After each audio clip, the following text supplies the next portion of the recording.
Hey peeps, we're locking down the truth with Marci Lock on Influential TV today. I didn't do my official lockdown that's happening, it's on.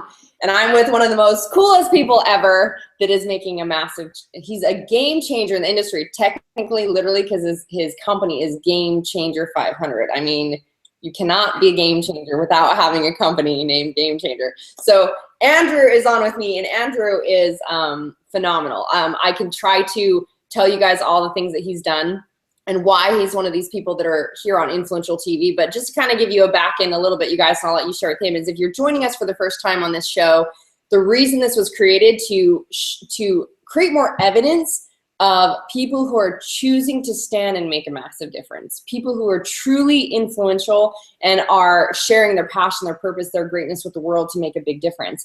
And what I align to, what I've created as my belief system, and I'm finding these other amazing epic individuals that share the same belief, is that life gets to be purely awesome. And if you're not experiencing awesomeness in everything, then there's something going on inside you that is creating a disconnect for that. So when you're truly standing in this alignment in your power and your passion, your purpose, it's easy to just share with the world and experience all the great things that come through you. So Andrew is definitely a huge example in this. And so Andrew Hewitt is not only the founder of Game Changer 500, but he is literally creating a shift for the consciousness of how we do business. Like, how cool is that? So he's working with the government on being considered, so it's not just nonprofit and profit, but there's actually this like conscious creator stuff that I'm gonna have you explain, Andrew, because I'm afraid I'm gonna just hack it up and not give it near the credibility that it is. But Andrew has been he's phenomenal with all the things that he does, and what I love is his message. So I just want you guys to tune into the message that he has and the questions he's truly asking, that not only become conscious creators of our lives, but conscious creators of our business, and really consciously creating a massive change for the world. So Andrew, I'm gonna let you share what your story is, what you really created and you do, your passion and purpose, so that you can share with these peeps the golden nuggets that have allowed you to be who you are and what you're doing. Sounds great, Marci. Well, I'm already powered up from your energy, so I'm ready to go. Let's do this. I always have an abundance of energy to share. So let's reverse the tape back and go to university, which is really where my journey started. And what happened in university is I started getting involved in these student leadership conferences and running student clubs, and that was the way to get ahead, right? And get seen by these Fortune 500 companies that we're trying to get jobs at, as that was success, right? Getting the big salary, the credible company to work at. And so me and my student leader friends were on that mission. And sure enough, that's what started to happen, right? We get recruited, we get offered these good salaries, and I decided to take the entrepreneurial path, but the rest of my friends, pretty much all of them, went into these large companies.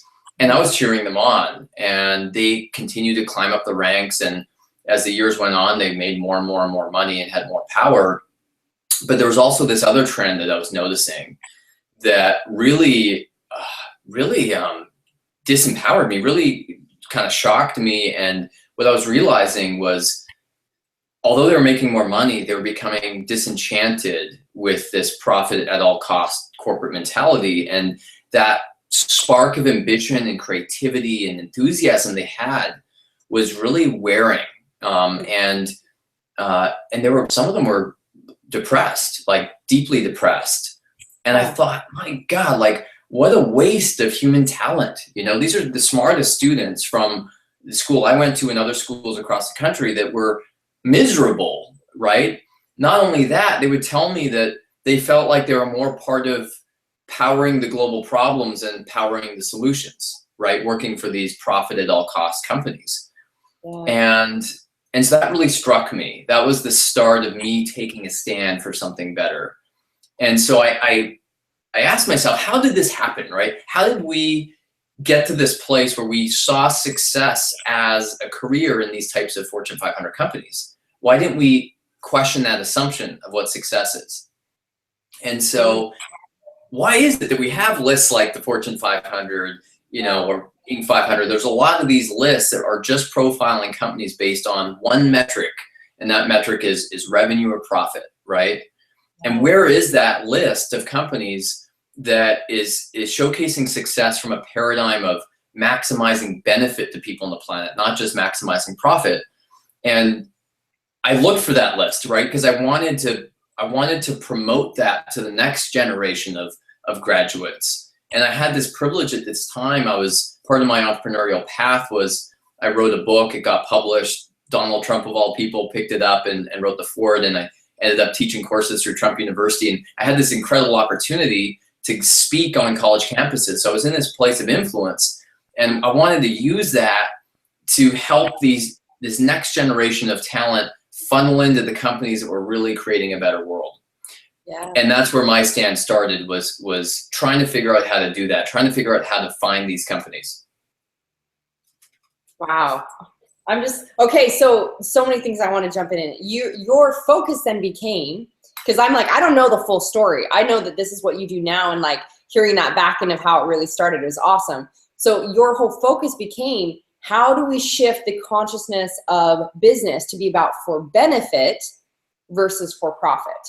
How do you use that, or how did you really start to work with companies to see what they're really about, or find these people that really cared about that and create this system? Yeah, so here I am now going on my quest to figure this out. And I went to this amazing symposium called Awakening the Dreamer. I highly recommend. It's in 70 plus countries, put on by Pachamama Alliance, awakeningthedreamer.com. And it gave me context for how to do this. It showed me where we're at as a human species, what assumptions led us here, the social injustice, environmental sustainability issues, and spiritual fulfillment issues that our planet is facing, and the solutions of how we move through that. So I first kind of got a better framework, one of what the problem was, and therefore what the solution could be. And I took that inspiration, and I gave myself the opportunity to do a personal retreat, and I booked a one-way ticket to Costa Rica with this intention that I would just meditate, and I'd reflect, and I'd figure out what my role was going to be, right, in this shift. The shift in consciousness was happening. The shift needed to happen in business. What was my unique role in that was really what happened. And so here I am now in Costa Rica, just allowing that to come through me and allowing me to reinvent myself and let go of what I had previously done to allow something new to birth. And so that was really the first step. And then the second step was then figuring out how we actually rate these companies and create a list, which is a whole nother story. So you went on your own little personal journey. Before you dig into like, obviously now what you do with the businesses, and because for me, I'm still like, there's still so much I want to understand. What does your personal journey look like? Like for most people, I think they can relate to being in a place where they're like, I don't know necessarily who exactly I am and what my purpose is and what my passion, and a lot of times we're just seeking that piece or that alignment. What did your personal journey look like for you to arrive? I mean, was that the only thing you went through, is the Costa Rica thing? Then you came out going, aha, like share with us what that looked like. Yeah. You know, Joseph Campbell has one of the most elegant frameworks for this. He calls the hero's journey, where you need to step out of comfort, the known, and you the first step is the step into the unknown, right? Yeah. And you need to face a lot of fears. You need to face naysayers. You need to face a lot of your internal script that's running and telling you this is scary, this is unknown, and I had to go through that. And despite having had success and kind of established myself in a path, I needed to let go of it. I realized that, and I was investing in real estate, and I had this whole kind of like real estate thing going on, which was not my purpose whatsoever. It was a great wealth thing, but it was like eating my soul, right, doing that. And I had to let go of it. And that was scary. I didn't know how I was going to make money. I was going to Costa Rica. Like most of my work was speaking at campuses and being in North America. And so I had to just allow all the doubt to go away. And it's that great quote, you know, feel the fear and do it anyway. And just really, I think like the word surrender is a good word. It's like I surrendered and allowed this next thing to come through. And when you say you got to step into the unknown, I love this perception shift. Is like a lot of people, when their fear shows up, it's always like, we tend to think that we're afraid of the unknown. because we don't know what it's going to look like. But I see it as we're actually not afraid of the unknown, because how can you be? You don't know what the unknown looks like. But great. what we're actually afraid of is the known. We're afraid of the known. We're afraid of the limiting beliefs. We're afraid of the same comfort zones that we've been living in. So what, in a way, you were really afraid of was staying in the same place. Staying in the same place. We're operating out of the same thoughts and feeling like, and you described when you said, I mean, you were successful, you were, you know, making money off of real estate. That was obviously your zone of excellence, something that you were really good at and you can make great money at. And most people stay in this place. So I just want to use this as an example of what you were able to step into, because obviously now you're doing something where you're fulfilled, you love it, you're passionate, you make the money, you experience the life that you want. And yet, if we don't take the walking through what we're afraid of as the unknown, we could just stay in our zone of excellence, which is like, okay, life is pretty good, or life is pretty great, I make good money, I'm good at what I do, but what's missing?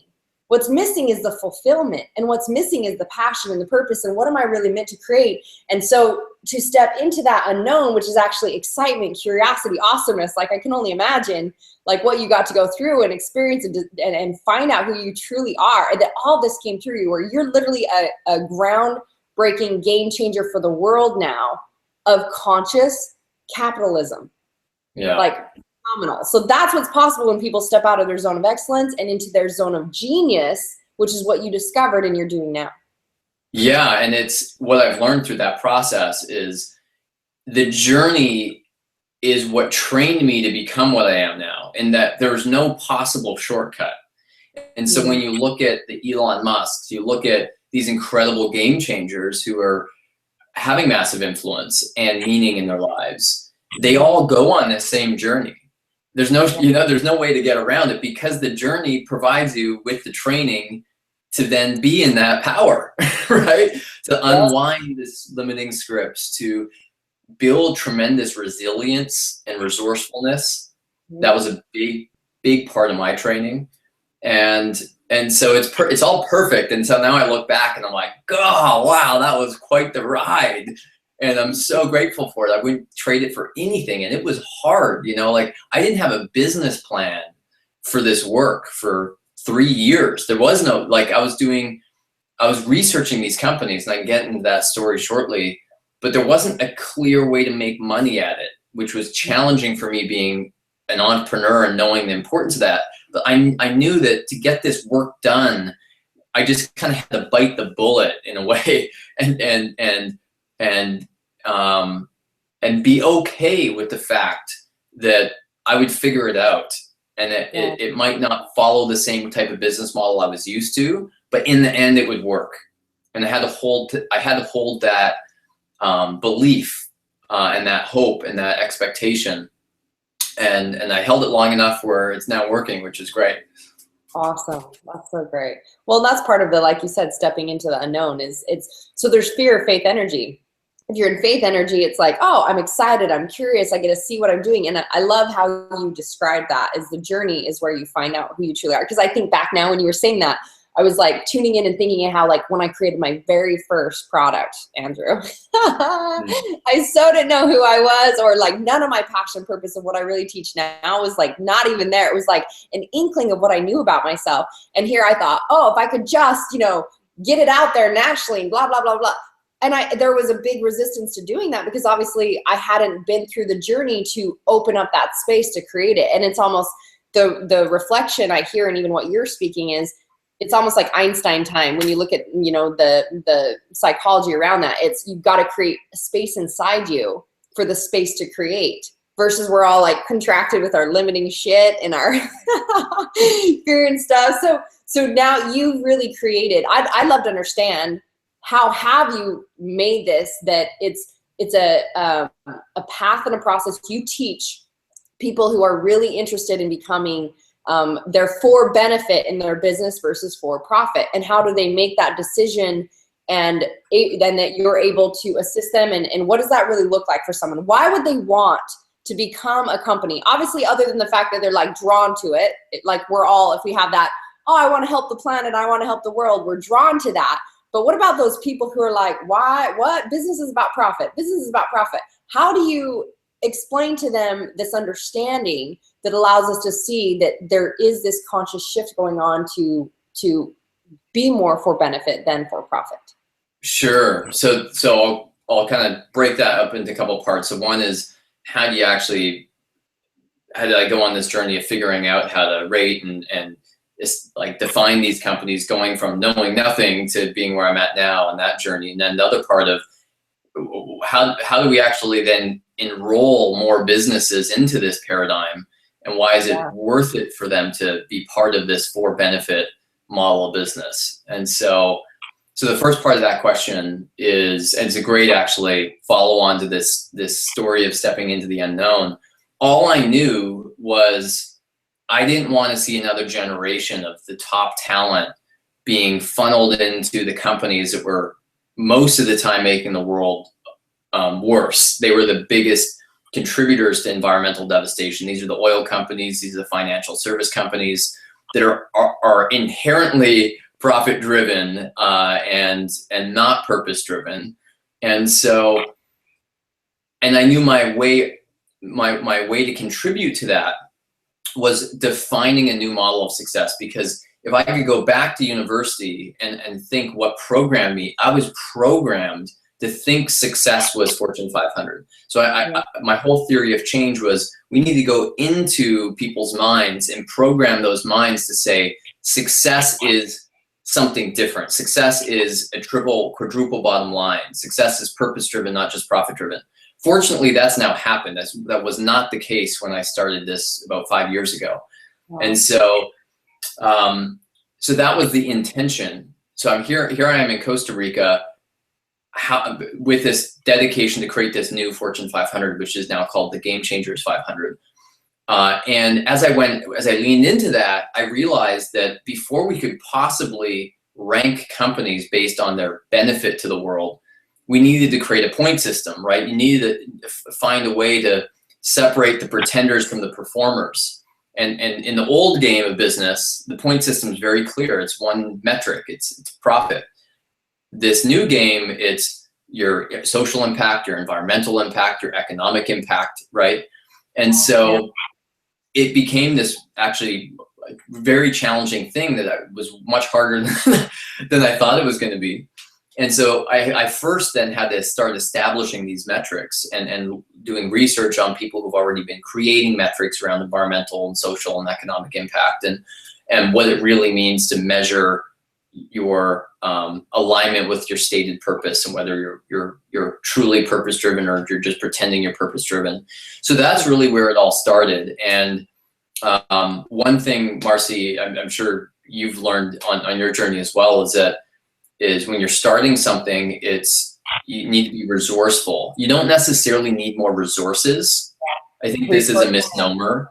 A lot of entrepreneurs think, I need capital, I need this, I need that, I don't have enough.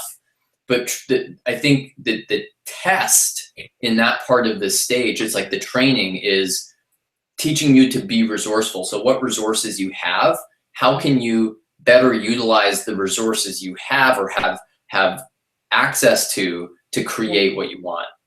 Yeah. So that was like, it's never about your resources, it's about your resourcefulness. Love it.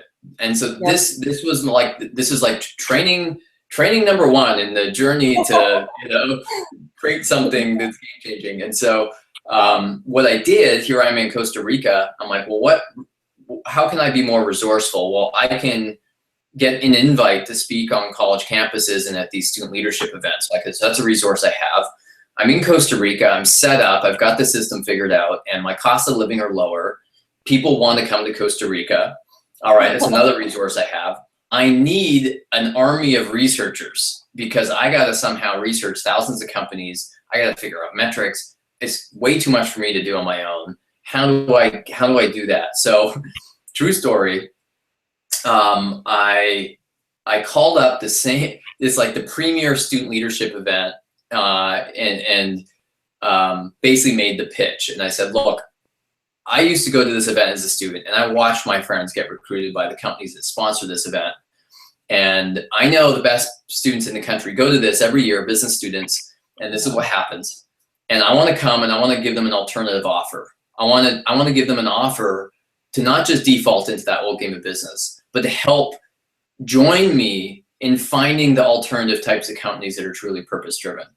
And this student who was running this event got it, and he loved it. So I went out, spoke at the event, made the pitch, and then my pitch was, I'm looking for 15 people to join me in Costa Rica, and we're gonna start researching, finding the world's top purpose-driven companies.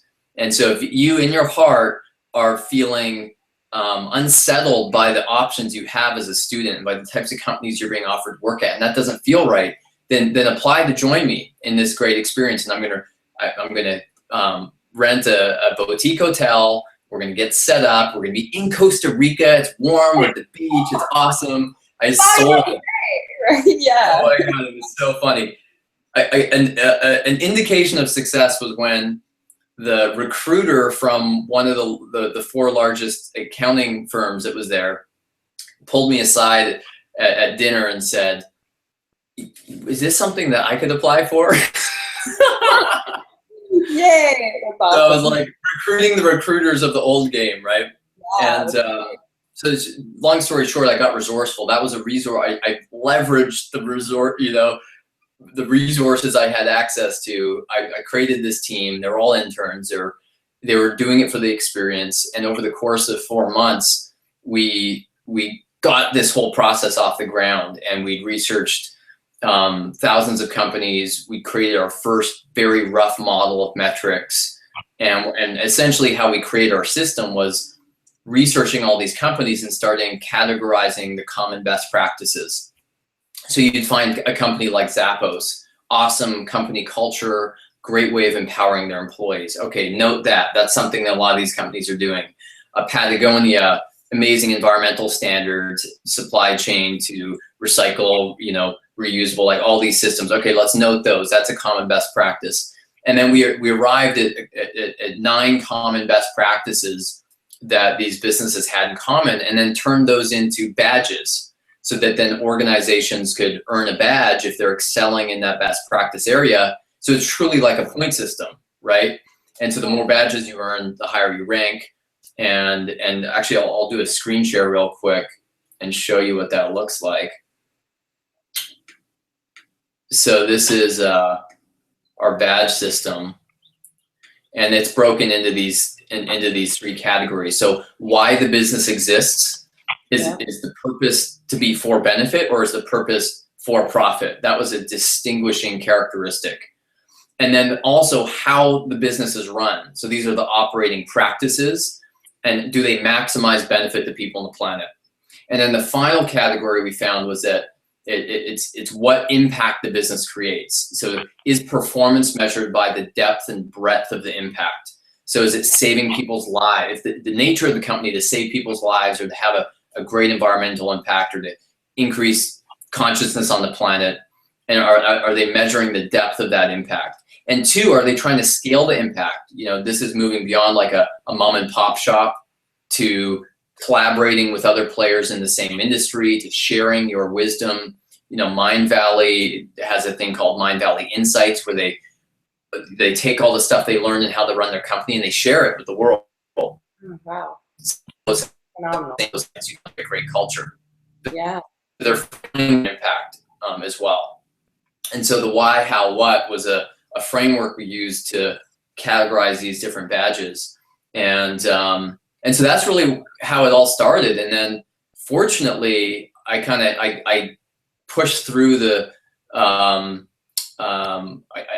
guess I got to a point where this started to get known, and it got picked up by some players in this space that have been doing this a lot longer than I have, about 20 plus years. And I got invited into this council of academics and policymakers within the government and experts. And then I got to adopt all of that wisdom, update our badge system, and really now, play on the forefront of this space. And that's now been the case for the last 2+ years. And it's just been a tremendous ride of now being able to take all this work and actually use it to help influence policy change, use it to influence some of the largest corporations in the world, and really, share the best practices of how to use business as a force for good.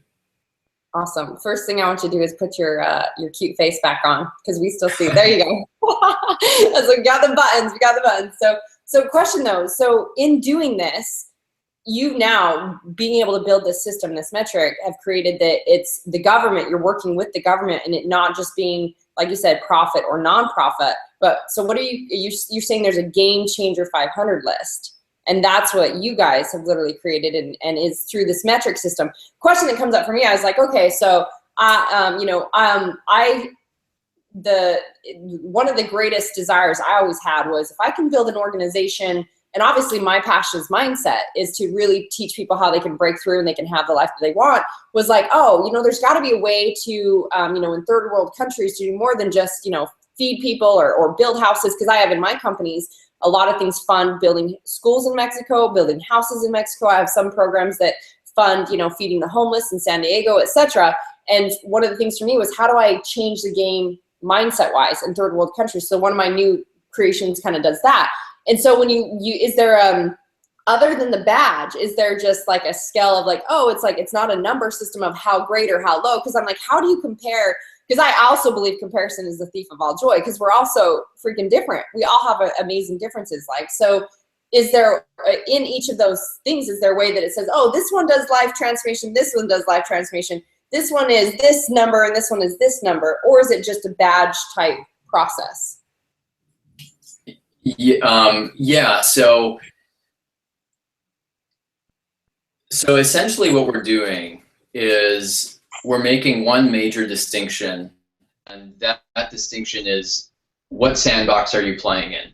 Mm-hmm. Are you structured and set up to play in the for-benefit sandbox? Or are you in the for-profit sandbox or the non-profit sandbox, mm-hmm. right? That's distinction number one. That's what our first badge does, is why are you in business? Yeah. And if you're truly in business to be purpose-driven and to maximize benefit, then there's a new set of rules on how to play that game. And there's a new point system of how to play that game. And so that's the meta model. And some companies are having a deeper impact. Some companies are using business to literally save, lives every single day. Some companies are creating a product that's more environmentally sustainable, right? And so there's all sorts of different degrees of what we call depth of impact. Yeah. But they're all, most importantly, they're in the sandbox. So that's like the thing we're mainly doing. Actually, I'm going to do, there's a great visual for this. I'll pull up real quick. It's put this into perspective. So this is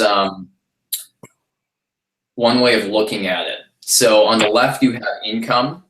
And so is the income earned through business activity, or is it contributed through donations and grants, etc.?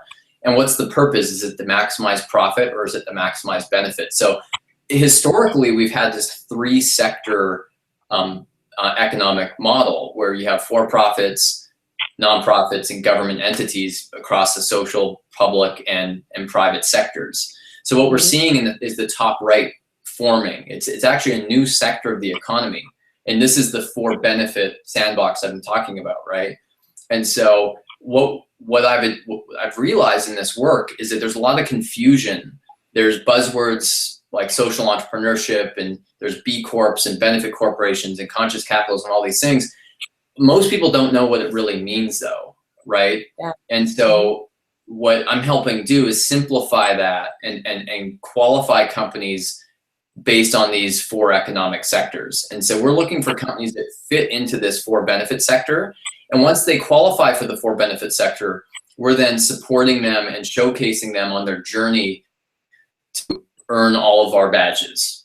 And so that's one way of putting it. So would you describe, again, for the people that are purpose-driven, they're going to go, oh, I love this. I love being a part of being in this sandbox, purpose-driven. What would you say to the people that still don't quite understand the goal of shifting to you're saying you guys help clarify where are you spending your money and your time, like in a business, so that it is for a purpose driven. What's the message you really speak to people is why this is the kind of the direction you'd want to lean towards, or helping convert people to that? Yeah, so that's the second part of it. So there's a few cases. One, it's people have had a wake up. And so I told my journey of, I went to Awakening the Dreamer, right? One of the best organizations of helping people really get in touch with where we are as a human species on this planet, and what's being called of us at this very unique moment in history to take a stand for the environmental sustainability of this planet. But not just that, but also social justice and spiritual fulfillment. These are all issues that are at this kind of crux right now. And it's time to shift consciousness, right? To change the game so we can create this world where it works for everyone. And so I really feel it's our generation's work to find our own stand at this moment, to find our what you call purpose or our mission, to play a role in this. And when we do that, there's tremendous support, because it's the thing being called of our time. There's like you were sharing earlier with me, Marci, it's like you've had this tremendous momentum and flow, and you're so aligned with your role. It's just like effortless. And it's been the same thing for me and other friends on this journey. It's like, so why do this? Well, one, I think it's just what we're being called of. And if we really tune in, I think everybody can find their unique role. And when they do that, it's not a big role or a small role, but it's their role, right? It's something Lynn Twist shares really nicely. And it's like, find your role.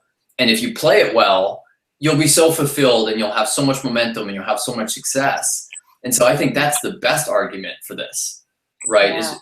Is to play your biggest game and to enjoy the fulfillment and the impact that comes from that. And I can get into the business case as well, which is pretty compelling. Well, and on that, before you go there, what I love, and I just want to pinpoint for people to really stop and think about, is you said that you're defining a new model of success.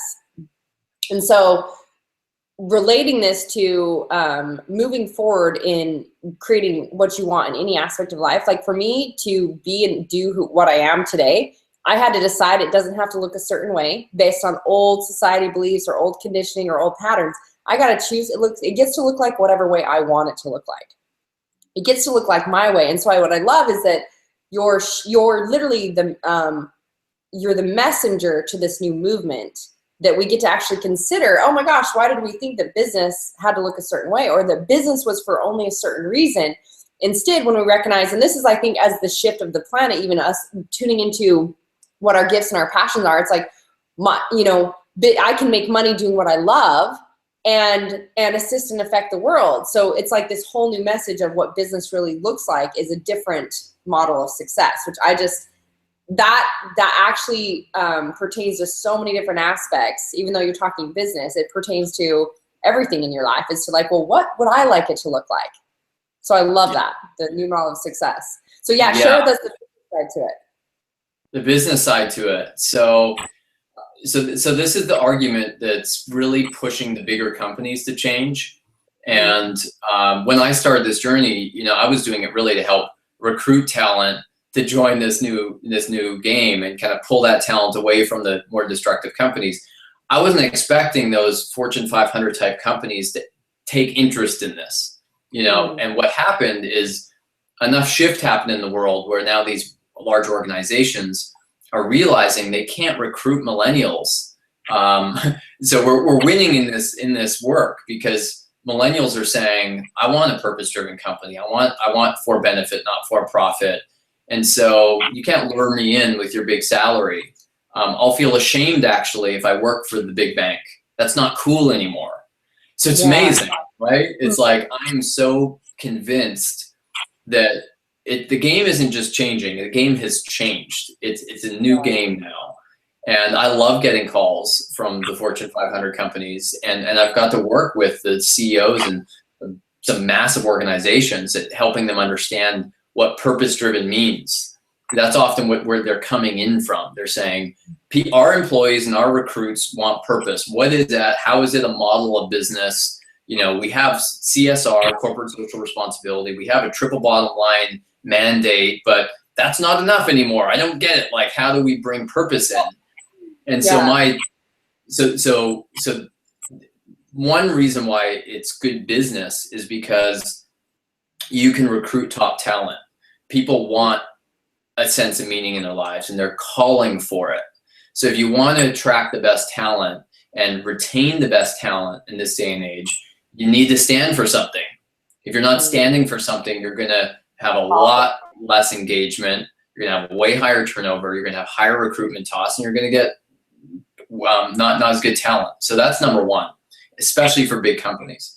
Put that into perspective. Gallup did a global survey last year, and they found that only 13% of employees are engaged at work. So, wow. Pretty shocking, 13%.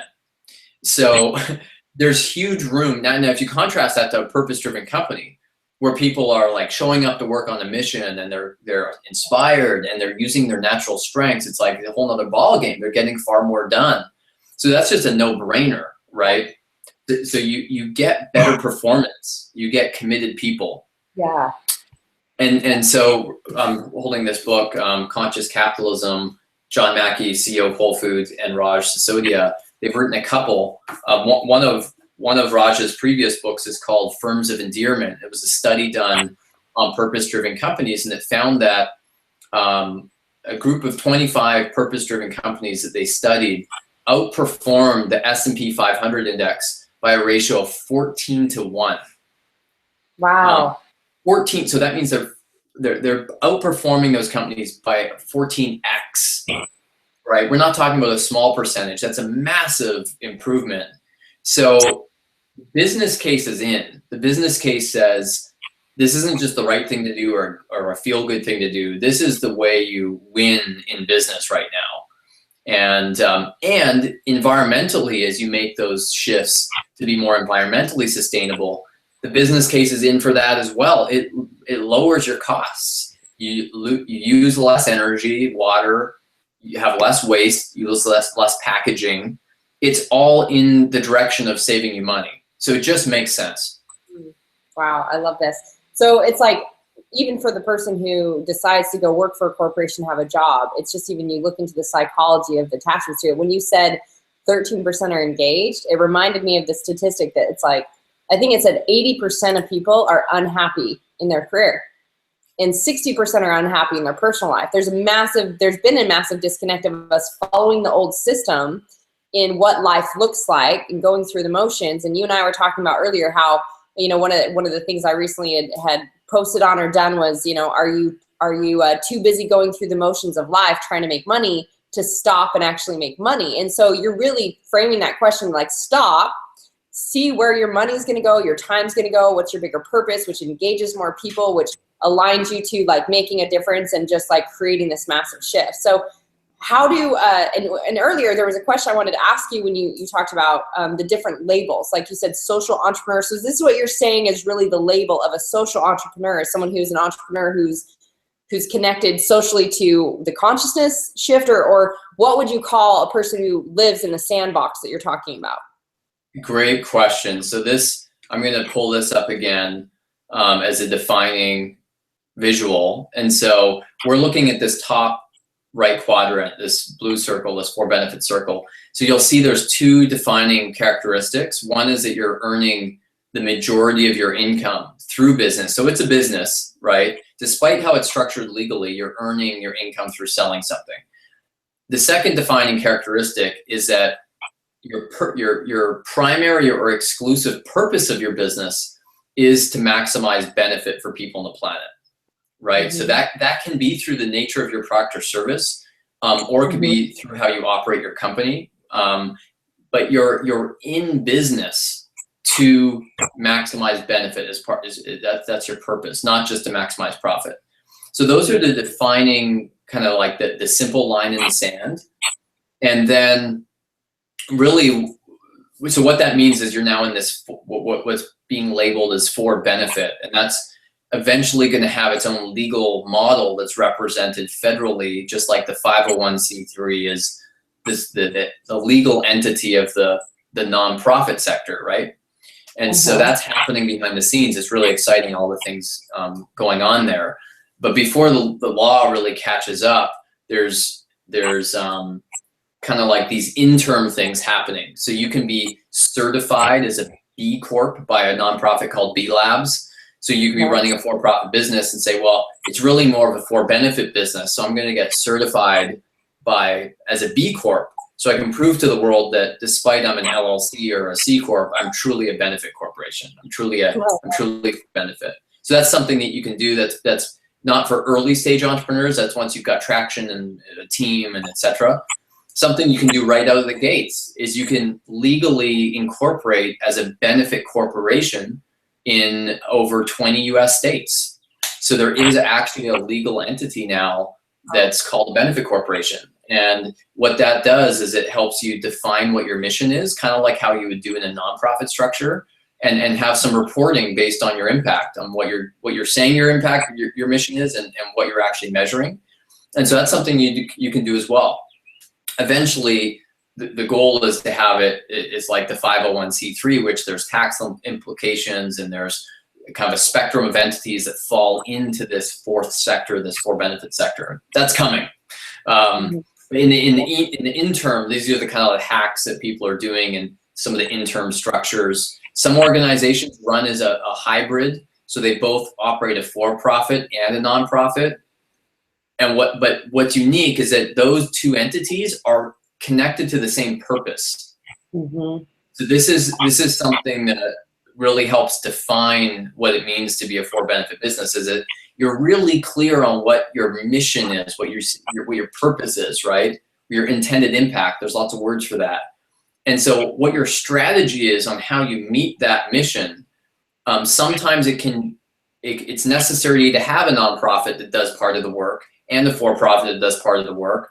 Sometimes you can do it all in a for-profit, and there's lots of nonprofits that earn all of their income, right? Even though they're structured as a nonprofit, they're truly a for benefit because they're running like a business. They're not relying on grants at all or donations. So that's some of the distinctions. And I'd love to go into a process called theory of change, which will help create like a basic framework. And it's really a call to action for anybody listening that wants to be a for benefit business. Like, what can you do next to really structure yourself this way?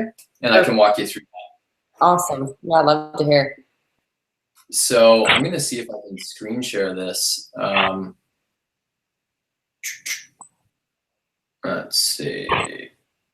It's going to let me. So I'm going to go to my website, gamechangers500.com, and you can use this as a resource to help you find more of these companies. So, so this is where you can explore companies that have qualified for Game Changers 500. And just a quick distinction, companies that qualify aren't necessarily always in the top 500. Once you qualify as a for-benefit business, and now you're in the game. And now you're in the game to earn our badges and to improve your rank throughout the year. So it's not just a static list that's done once a year. It's dynamic. It's always on. And these first companies that we showcase, you can click on most of them and see what we call a featured profile. So let me show you. Guayaquil, which is the mate company, and they're a great example of a theory of change.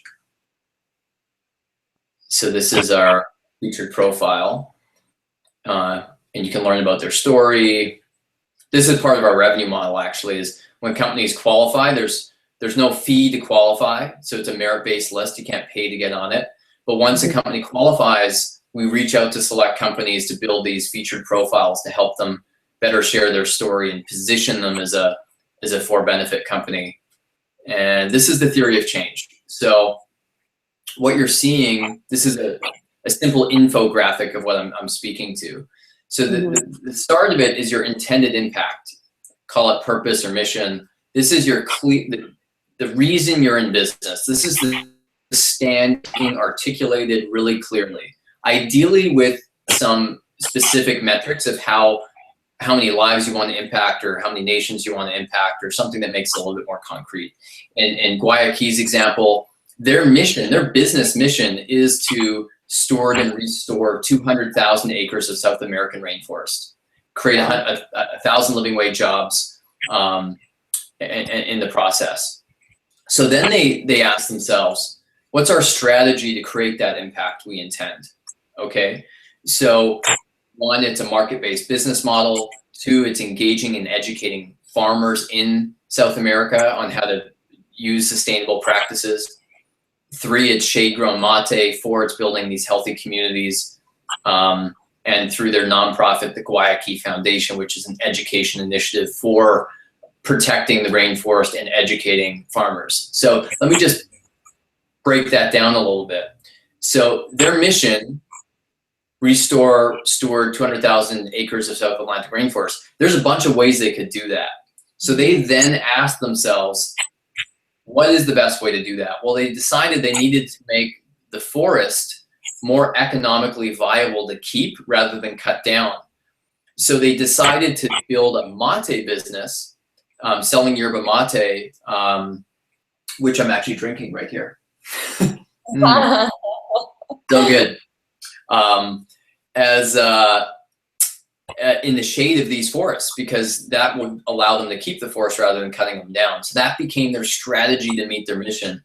But they also realized there was some nonprofit work to do. It didn't have a business model. They needed to educate farmers locally in South America on how to do that, on how to use the shade of these trees to grow the mate and how to do it sustainably, and et cetera, et cetera. So they sell mate to people like you and I, right? And this delicious tea beverage that keeps us alert. And then they funnel some of that money back into the nonprofit efforts to meet their mission. So that's their strategy. So you can be asking yourself right now, do you know what your intended impact is? Do you know what your clearly defined purpose is as a company? And are the things you're putting your energy and resources into aligned with that? Often what happens with enterprising people is there's new ideas, and so they're kind of like scattered, and they're more opportunity seekers and chasing a bunch of rabbits rather than really clearly focused on a mission and filtering opportunities based on what creates impact rather than just creates more opportunity for themselves personally. Wow. And then the final aspect of the theory of change is impact measurements. So this is how you measure if you're actually on track towards your intended impact. And this is what we use to really help distinguish a purpose-driven company from a profit-driven company. If you're measuring more than profit, it's a great sign that you care about more than profit. Unfortunately, most companies don't do that. Even some small businesses, you can start right away. So how will Guayaquil know if they're on track towards their mission? Well, the number of trees protected, which is over 41 million, which is amazing. The number of dollars they put in ecosystem services to help protect the forest. The amount of acres stewarded and restored. The amount of mate cups served, right? These are some of their measurements to know that they're on track. And when they share those metrics with people like you and I, we look at the company and go, wow, that's clearly a for-benefit company. They clearly stand for something more. And so that's what companies can do as a simple practice, creating one of these theory of changes to really help guide them and also communicate that they're a different type of business. Wow. So there really is like, it's not just like a hoorah rah, yay, I'm for purpose. You really help people get clear and align to that and see how we can make business have an impact on the world.